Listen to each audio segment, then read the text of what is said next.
ตนพึ่งธรรมพึ่งตนก็คือบ่พึ่ง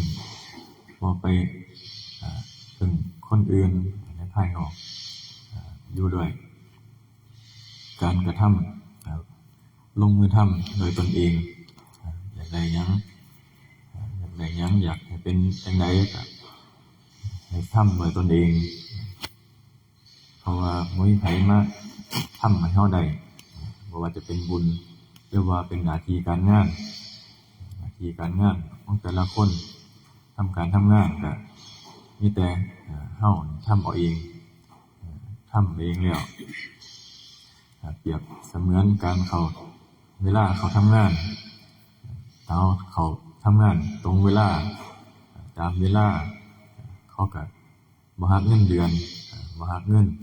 ถ้าเขาบ่ตรงเวลาเขาก็หักเงินตามเวลาที่เข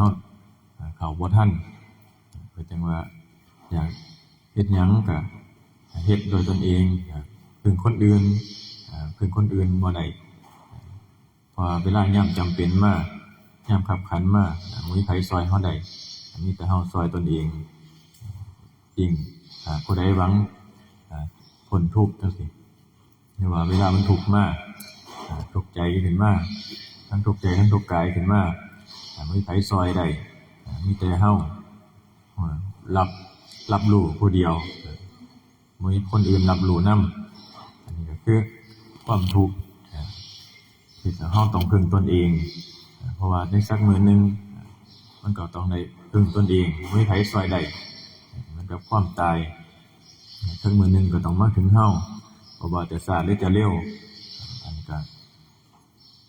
ต้องหาที่พึ่งของตนเองที่พึ่งทางใจก็คือเป็นบุญเป็นกุศลสิ่งใดที่มันเฮ็ดให้เฮามีความสุขในการใช้ชีวิตที่จังใดก็คือบุญนี่ล่ะเพราะว่าคือตอนใดแล้วมันเกิดความสงบความสบายใจเฮาเกิดความอิ่มอกอิ่มใจเกิดปีติขึ้นมาอันนี้ก็คือบุญก็คือความสงบเย็นบ่เร่าร้อนเฮ็ดแล้วสบายใจบ่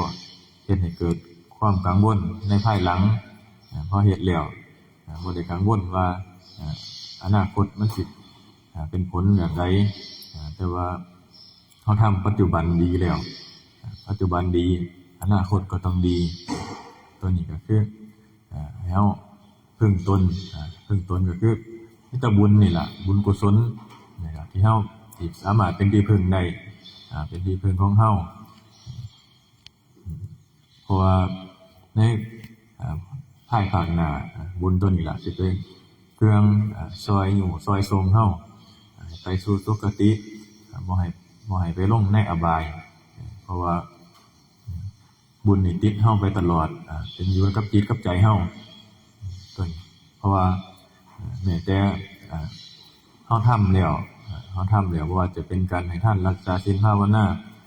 ต่างๆหรือว่าเป็นสาธารณประโยชน์ที่ได้ช่วยเหลือคนทุกข์คนยากจังซี่สิ่งเหล่านี้ก็สิเกิดขึ้นในจิตในใจเฮาเวลามันเฮานึกถึงตอนใดจังซี่มันก็เกิดปีติ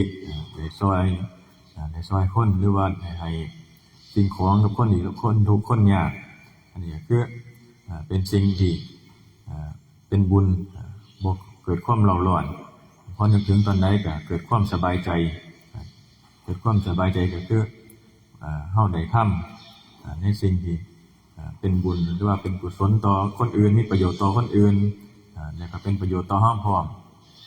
เป็นประโยชน์ต่อจิตต่อใจของเฮาบ่ได้ไปทำลายเบียดเบียนผู้ใด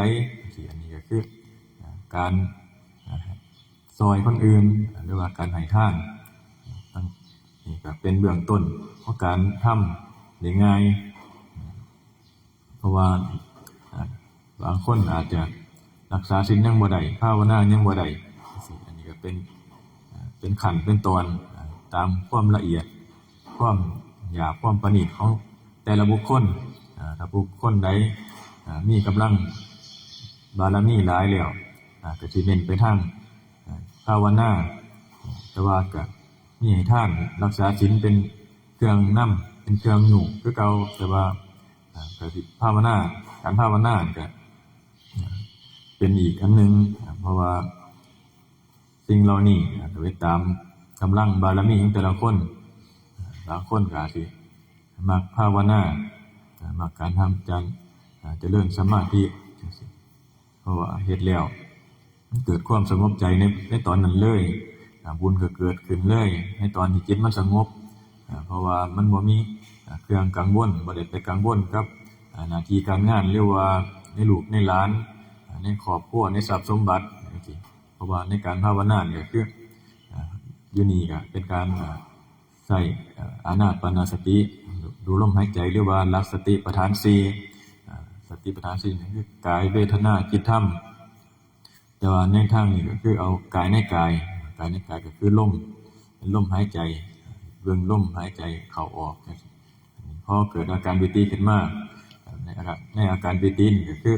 เวทนาในเวทนานอกก็คือความเจ็บปวดทางกายทางร่างกายนี่ก็คือเวทนานอกเวทนาในก็คืออาการปิติที่มันเกิดขึ้นในขณะที่เฮาปฏิบัติในเจริญสมาธิของเฮาในการทำสมาธิของเฮาอันนี้ก็คือเวทนาให้จับเอาจุดนี้ตัวจิตนี่ก็เป็นอีกขันธ์นึงเป็นขันธ์ที่ละเอียดขึ้นไป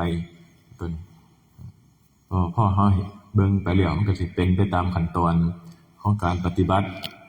แต่ว่าในเบื้องต้นก็คือในหลักกายก็คือลมเป็นฐานในการปฏิบัติเพราะว่าเวลาเกิดอาการขึ้นมาต่างๆสิบางคนอาจจะไปเห็นนิมิตพอภาวนาไปแล้วไปเห็นนิมิตสิอาจจะเป็นหลงไปนำเพราะว่าสิ่งเหล่านี้มีทั้งนิมิตดีและนิมิตบ่ดีบางอันก็เป็นนิมิตหลอกบางอันก็เป็นนิมิตที่ดีที่มาเตือนมาซอยมาบอกมาสอนเฮาแต่ว่าถ้า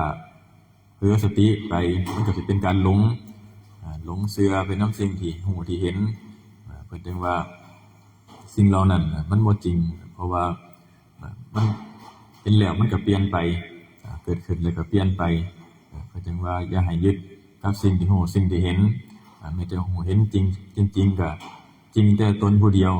เพราะว่าคนอื่นบ่เห็นนำบ่รู้นำเพิ่นจึงว่าถ้าเห็นสิ่งเหล่านั้นให้กลับเข้ามาลมหายใจหรือว่ากลับเข้ามาฐานของการภาวนาก็คือกายบางคนอาจจะเป็นคำบริกรรมพุทโธหรือว่าลมหายใจจังซี่นะมะปะทะยุบหนอพองหนอก็แล้วแต่ผู้ภาวนาแล้วแต่ผู้กำหนดบริกรรมแต่ว่าสุดท้ายแล้วก็ต้องมีฐานจิตฐานใจของเฮาก็ให้กลับมาลมเวลาเกิดสภาวะต่างๆจังซี่หรือว่าไปหูไปเห็นมีแต่การหูเห็นจังซี่ถ้าเฮาไปสนใจก็เหมือนเป็นการส่งจิตออกนอกคือออกจากกายออกจากลมหายใจไปมั่วเพลินทั้งสิ่งที่หูสิ่งที่เห็นสิ่งเหล่านี้ก็บ่แม่นผิดแต่ว่ามันเฮ็ดให้เฮาเนิ่นช้าในการปฏิบัติ